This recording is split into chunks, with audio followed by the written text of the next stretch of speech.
Today we talk about The Sopranos, arguably HBO's best show that they have produced. Ran 6 seasons and had 86 episodes. That's an excellent run. Of course, the last episode was highly controversial in the way that it ended. Did Tony get killed? Did everything move on normally? Life just goes on. It was, well, quite honestly, probably not a particularly satisfying episode. And there's people that have tried to read a tremendous amount into it, and there are people that try to read almost nothing into it. Now, for me, I really would have liked to have seen a bit of a better episode ending. Not the best ending show that you would really expect. And it kind of put him in a bad position because I think everyone expected from probably like episode 2 of season 1, the end of Sopranos was going to be Tony getting whacked. What else would it have been? So, if it's just Tony getting whacked, you're like, oh, I saw that coming. That sucked. So, and really, I think it put the writer in a difficult position. How do you make it a satisfying ending for a show that is so beloved by so many people? A tremendous fan base from very young people. And by say I say very young, I mean probably teenagers, maybe even tweens.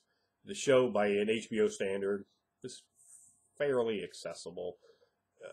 Yes, it has, homosexuality, it has sex, it has drugs, it has theft, it has violence, but not to the level of some other shows. You'd certainly, I don't think that it would be necessarily appropriate for someone who was 12 years old to watch, but I'm pretty sure there were probably a good number of 12-year-olds out there watching it. And I remember, when I used to run a video store when the show was out, when it was out on DVD, early in the DVD releasing. And definitely teenagers were watching the show. I talked about people about their viewing habits on a daily basis, and it had an audience and a fan base there. Whereas I would say like other shows like Spartacus or Oz, really not appropriate for that age range. But Sopranos a bit softer, though certainly not in the ABC, NBC, CBS way. The show is very interesting because it has, quite honestly, a fairly diverse level of acting ability in it. James Gandolfini provides an amazing character.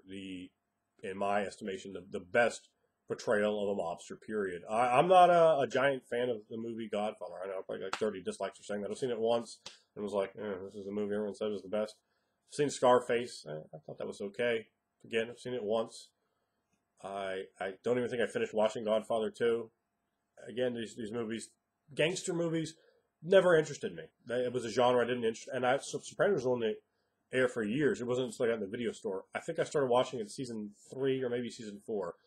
I started watching Sopranos, which was amazing because I got to boom, boom, boom, boom, boom, knock them all out at the same time. I watched the fatal, horrible mistake when you're watching a serial. This is sequential. You need to watch them all in order. I just grabbed a random episode and watched it and went, oh, this show isn't that good. Of course it wasn't good. I didn't have any context for the events that took place in the show. We've seen a number of people get all sorts of roles out of Sopranos, and I don't think anyone out of Sopranos is particularly taken off. I don't think anyone has gone anywhere with it. The guy who played Christopher was in a lot of movies, but I don't think I watched any of them. They all looked unbelievably terrible. And hey, I understand the guy's trying to cash in on the celebrity that he had, which I haven't seen him in any of these terrible movies in quite some time, so I'm guessing he's probably off the radar from being able to get in movies, which, likely will be the case. Quite honestly, I thought he was not one of the stronger actors on the on the show overall.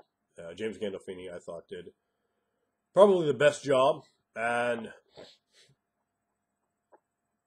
I'm just pulling up the list here so I can sort of go through them with you. I'm trying not to go to too many plots. I'm sure I'll give spoilers away, so do understand and expect that as we go through. But Edie Falco, I don't like her.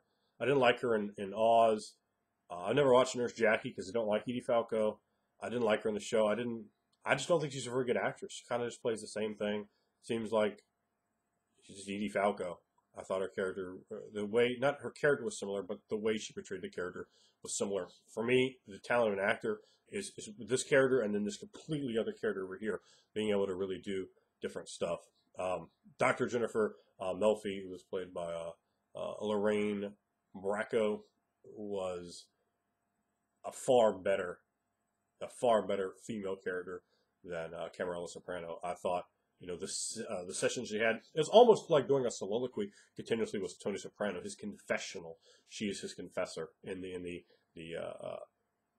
patient's chair. And the tension that they have early on in the show really was interesting. A lot of it was focused around that. One of the big changes they had, Tony's mother is a character in the show early on for I think the first 2 seasons, but I'm not looking that up. But she dies, like in real life she dies, so of course they had to write her out of the show. But otherwise they have his uncle Junior, who was he just wasn't really qualified to be a leader. He's a guy that sort of he was promoted past the point of competence, and we see that in real life all the time. So why not put that to show? And I thought that it made the character interesting. There's, of course, Silva, who was played by Steven Van Zandt, who is the Bruce Springsteen E Street Band.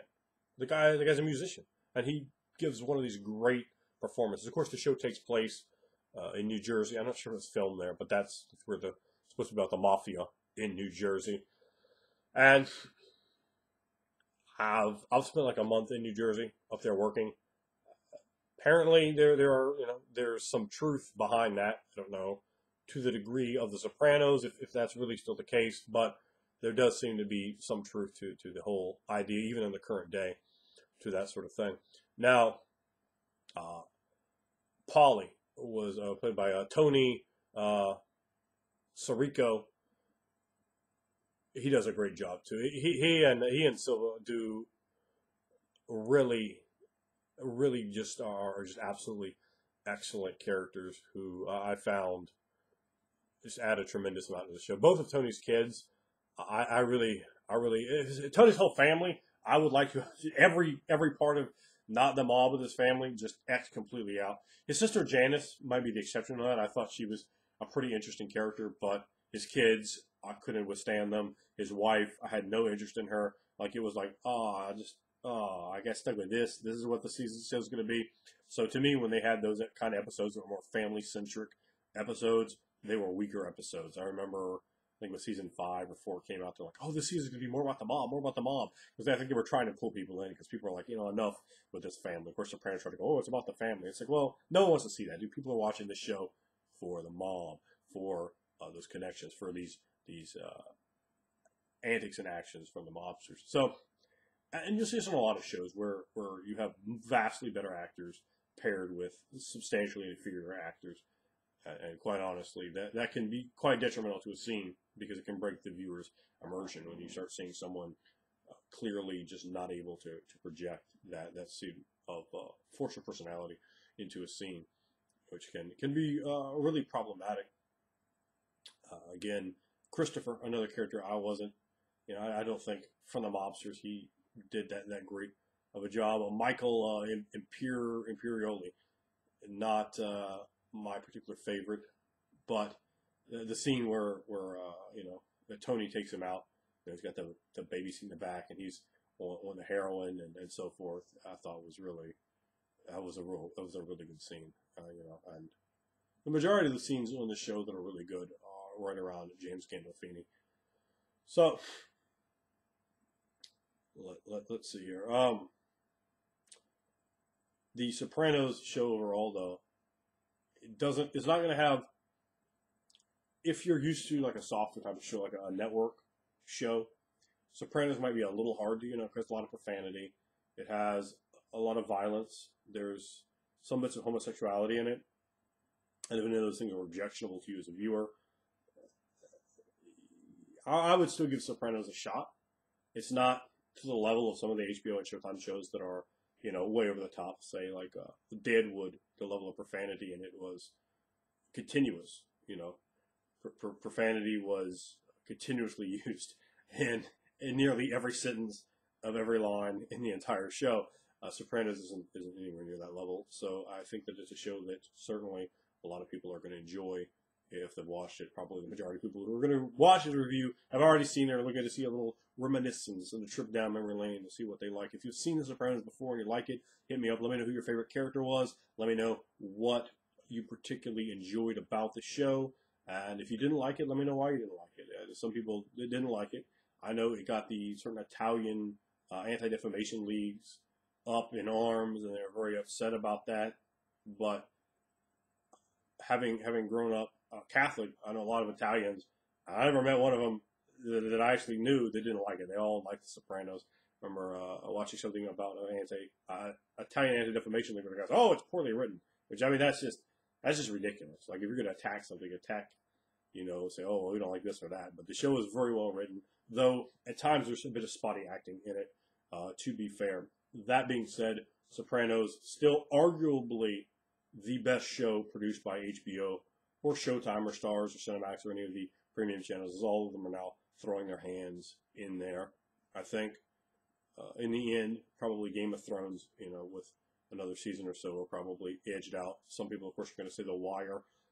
That's another hot contender. And there are a few other shows that are of excellent caliber that someone might put there. If you'd like another show for HBO or Showtime, superior to Sopranos, hit that up in the comments and let me know.